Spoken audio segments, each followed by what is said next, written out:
Hey, what's up? We're in the following part here. I'm explaining a story that really broke my heart and I was in a lot of trouble at the time, so it's not comfortable for me to share it. So let's just get this out the way, and all of it's like random details, so I don't have to keep at the story and just start telling you about the dream, okay? So this like licentious guy that pinned me against the wall and slapped me with a kiss, it was a slap, I didn't see it coming, alright, was doing that because he had taken me somewhere where he was trying to lay with me. So his friend was ahead of us, I told you guys that, right? And I overheard his friend, after I got out of that random assault of a kiss, okay? I overheard his friend talking to the owner of the house. And this dude sort of kind of kept me at a distance, right? But I could overhear anyway. And the owner of the house was like, "Hayi namhlanje ndoda ufikile ubuyile imeli buyile, so not today." So what that means in English is, not today, dude. My wife came back, or my girlfriend came back. I didn't expect I didn't expect her to come back today, but she's back. So you can't bring chicks here. The last sentence that he said, and I believe I'm quoting him verbatim, was, "You can't bring chicks here because the wife is back," or the girlfriend, the living girlfriend, whatever, is back. At which point I was like, oh my goodness, did this dude just bring me to one of these boys' houses whose wife is on a business trip, or whose girlfriend is not home for whatever reason? And when his wife is not home, or when their wives or when their girlfriends are not home, that they are cohabiting with, when they're not home, they allow their friends to bring side pieces there, like women, maybe even prostitutes, to just like ram into for the night and then go home. It was literally like a whorehouse.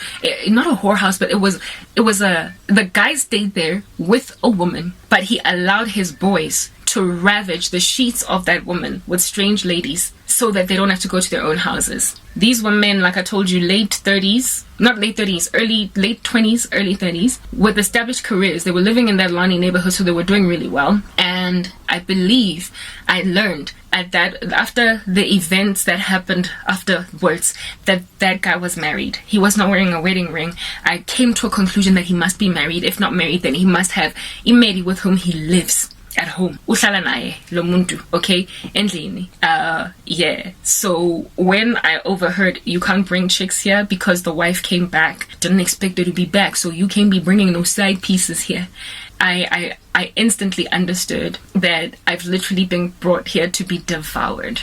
And it grossed me out and freaked me out, but I had to keep my cool because they're my ride. I don't have a car. I don't have money to get back home. I'm broke. So I gotta keep my cool. Otherwise, I will be abandoned. Do you understand? I will just be left there. So I was already coming up with scenarios at the top of my brain as to what, look, I've always been smart. Even if I made that dumb decision, I was not the kind of girl to just like give my body to a guy in J that I met 2 days ago. Like, I was not about that business. I literally thought that I could use my pretty face, and just because I'm so pretty, guys would just be giving me freebies without expecting anything in return. Well, this one time I encountered the kind of beast that I needed to meet to never do that again. It was a wealthy warning from God, even though I didn't know him at the time, and it worked. It literally edged sense into my head to never ever do anything like that ever again, thinking that I can be using my pretty face. Next time I'm gonna get raped anyway. So I walk out, this dude, him and his friend, we walk out of that yard, okay? Go back outside where the car is parked, okay? And him and his friend, like, guys, men, some men think that just because you're young, that you're dumb. Like, they literally equate youth with dumbness. I've always been an incredibly intelligent woman, whatever the age that I might be, and also largely very mature. But they literally got in a corner and skinned with each other, clearly in a way so as to suggest that they didn't want me to catch wind of what they were talking about, and they expected me to not imagine that something ominous and dark was being plotted against me by them. They literally huddled together, and you could tell that they were talking about, and like when people are gesturing in a way so as to suggest they don't know what to do now, like they're scratching their heads, they're like really trying to think, what are we gonna do, what are we gonna do, what are we gonna do? They were in a corner huddling, having a conversation, looking like that, gesturing like that, mannerisming like that. And I was like, these guys are trying to find, at this stage, I'd already determined or decided what they're trying to do with me, and I was not about their business. I literally was not about that business. But they were still negotiating between themselves to hurt me in this way. The one guy, anyway. and as I was in a corner, busy by scratch I was literally sitting where I was sitting in my constitution on some, I'm gonna make this guy take me home. I'm gonna make this guy take me home. I know what they're trying to do. I'm gonna make this dude take me home. I'm going to make him take me home. I was regretful. I was low-key palm sweating, but I was keeping my cool because I did not want these guys to treat me in a way that I would later regret. Do you understand? Hurt me in a way that I would later regret. I had to act as if though I'm not currently gazing upon them as ones who essentially think of me as some kind of prosy or whatever, like a one-night stand. I determined in my mind that I'm going home, but I couldn't just say take me home. I knew that I'm going home, and I knew that it was over between me and this guy, that I'm not going to give him a chance. I put the pieces of the puzzle together that maybe he's married. I remember thinking, if this guy has brought me to his friend's house, why not his place? Why didn't he offend me by taking me on a first date to his place? I get it. I would have felt offended by being taken to a house anyway, because not for me. We were supposed to go to a restaurant and eat.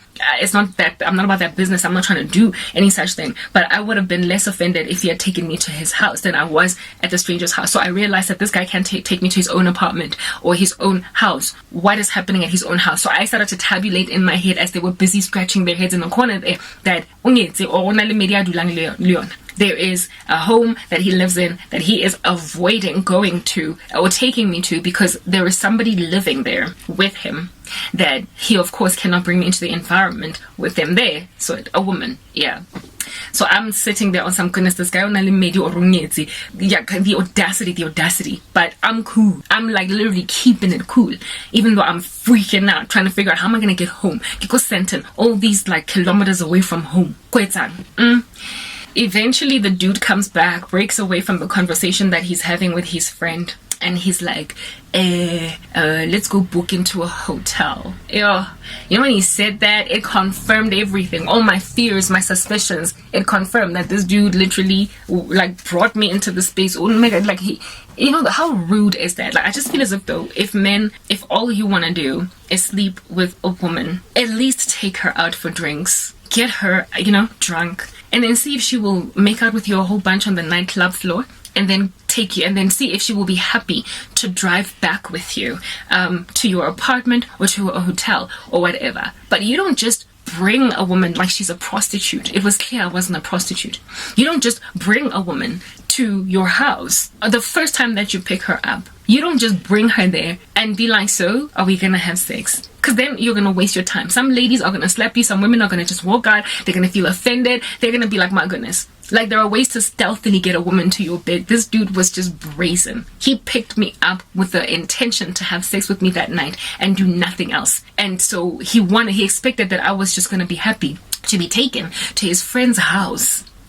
And he was going to do whatever he wanted to do with me there and then take me home afterwards without even hinting at it or suggesting it or even at least inebriating me with 1 or 2 cocktails. He didn't even feed me first. Literally, he treated me like a prostitute. I was like, yo, kanti banjena. Ever since that day, I stayed clear from older men. Like, I was like, they are nasty. They are nasty. And in the job that I worked, by the way, my boss was like that. My boss was an older man that we had seen with my colleague who was my age, cheating on his wife flagrantly with every random Jane that came into the store. He would pursue the girls that were working at Rosebank. But we knew that he was sleeping with the girl wako Stone Cherry, Omongwako YDE, and his wife was so gorgeous. They had such beautiful kids. And when we looked at our boss, we were like, my goodness, this is what happens in a marriage. This is what older men do. Ay suga. Lendo Talena, he had such a beautiful wife, and the wife was so soft. She was so kind when she came into the store. The kind of person, she was so ethereal, so smooth. She looked like she glided when she walked. Not even walked. And for us, the women that he used to cheat on her with were so wretched. Just these like harlotrous, careless young girls that Njefela were in it for the fact that bitch, it's 1,000 rand. Yo, guys, I was like, yo, God forbid, and I don't want to marry a man like that. I hope they make them differently. I really do. So I essentially had encountered my boss. But in these guys, hey, yeah, I thought my boss was just the boss. He was the dude that was over me, and he wasn't trying to do anything strange with us because we were his staff. But I found my boss. We were the only girls that he was not flirting with because we were his employees. But every other little girl that worked in every other store here in the mall, he was all up in their business. So he was able to at least keep it professional. But I mean, yeah, literally, all I could think about was my boss. I've got my boss version, tantamount, another alternative mode of him that has taken me out on a night, and he intends to just ram into me and go back home to his beautiful wife and act as if though nothing is wrong. He was happy with his wife, but he was not happy enough, I guess. I've seen things, next part.